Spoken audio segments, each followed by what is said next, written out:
Thank you, Matthew. And like Matthew said, my name is Carrie Boucher, and I'm an artist. As you might guess, by being an artist, creativity has been a central theme in my life for my entire life. My work involves collecting a lot of tiny, unrelated objects and putting them together in a way that I hope looks as if they were always meant to be together. Mine is a very intricate and labor-intensive process, and sometimes when people look at my work, they ask me how it was possible. So I guess through my work, I've kind of accidentally stumbled upon a way of making seemingly impossible things a reality. Today, I'm going to tell you about how my creativity led me to start the most impossible project of my life. But first, I want to talk to you about your creativity and about the rules. Because it's through creativity that you can make seemingly impossible things a reality, but only if you know which rules to break. I believe that each of us is born with a creative spirit. It's the voice of our hearts, the voice of our souls that speaks only to us. And I believe it is what makes us each uniquely who we are. When we are young, we believe that anything is possible because we're listening to that inner creativity, and we haven't yet begun to learn the rules. The older we get, the more that belief that anything is possible begins to erode because we start to learn the rules. Some of the rules are really direct, and they come from life experience. For example, when you're on a swing, you have to keep pumping your legs or you'll stop moving. Or when you're on a two-wheel bike, you have to keep moving or you'll fall. Other rules come to us from people, like parents, good friends, and good teachers. And those are good rules to listen to because they help us to get along in society. They teach us things like how to stay safe, how to be courteous, and how to be a good friend. Then there are those rules that can be good but aren't always. They come to us from everywhere. People in school, social media, magazines, TV, movies, games, you name it. And those rules communicate things to us like what we should look like and what we should wear, what and who we should like and not like, and what society expects of us. And sometimes following some of those rules can make us less us. And sometimes those rules start to limit our creativity. It happens in tiny, almost imperceivable ways in the beginning. For example, you take a creative risk and do something a little bit different, and somebody tells you you did it the wrong way.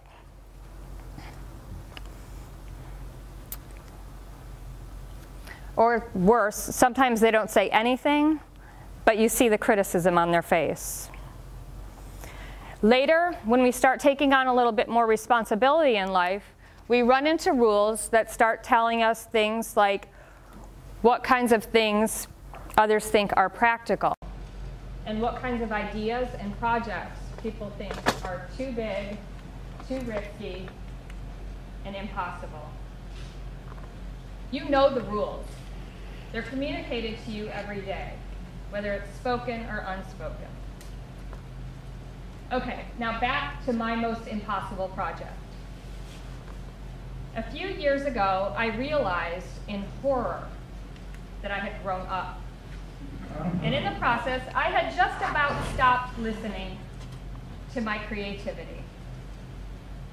Sure, I was an artist and I was creating artwork, and anybody who looked at me probably thought that I was living a very creative life. But I knew I wasn't being as creative as I needed to be. My creative voice was just a whisper. I knew something had to change. I decided that I needed to find my way back to my creativity. And I wasn't exactly sure how I would do it, but I also knew that I had no choice but to do it. So around that same time, I read an article about some artists in London who were turning old retired subway cars into art studios. And something about that idea really inspired me. And it got me thinking about getting a group of artists together and converting retired school buses into art studios.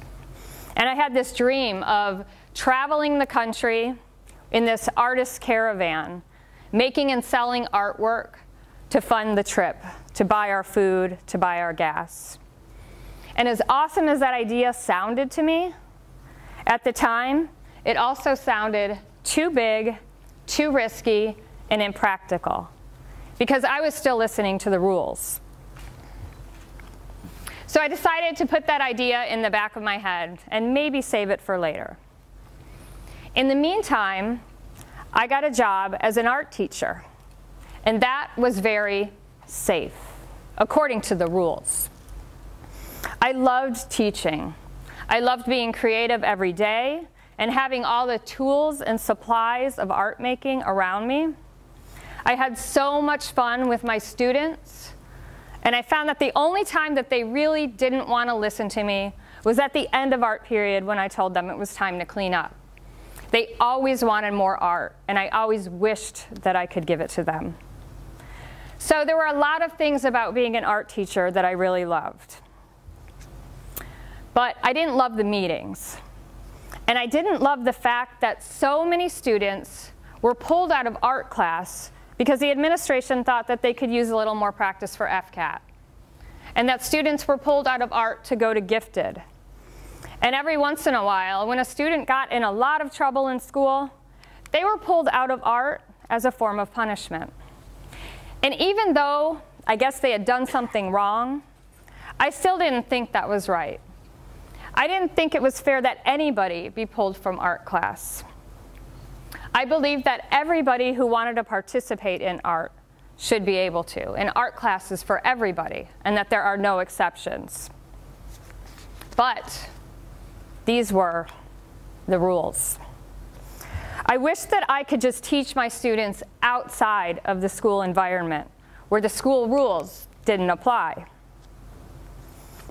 Then one day, in the midst of my frustration, an idea struck me. What if I took all of the pieces and the beliefs and the ideas that I had about art and about teaching, and I put them together? So I loved art, and I believed that anyone who wanted to participate in art should be able to do so. I loved encouraging people to nurture and think about their creativity.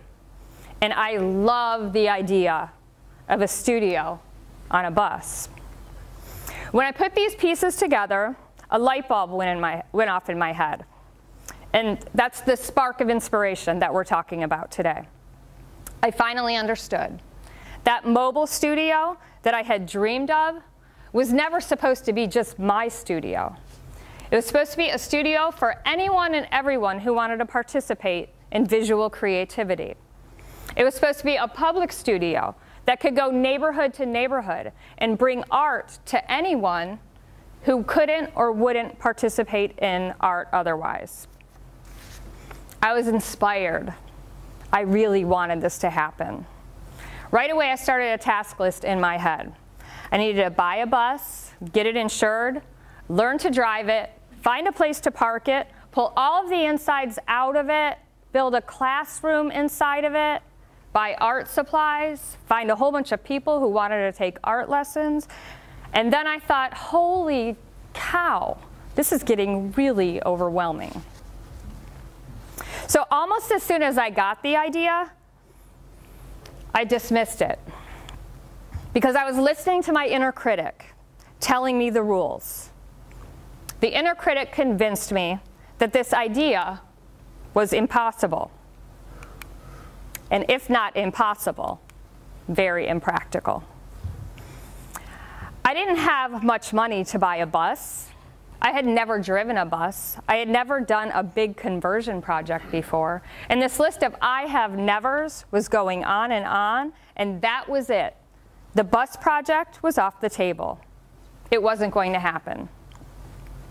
I put it to rest because I was following the it's too big, too risky, impossible rules. But something about it wouldn't leave me alone. I kept thinking about it. And soon I recognized what that was. It was my inner creativity. It kept calling to me.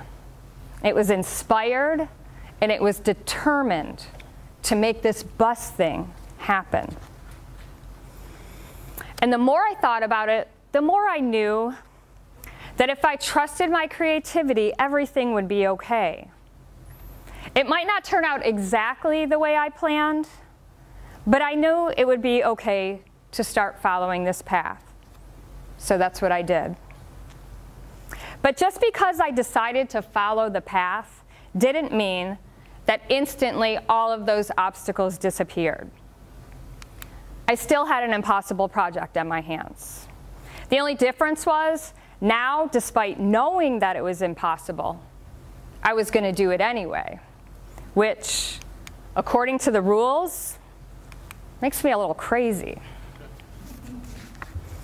So, I wasn't ready to tell anybody about it yet.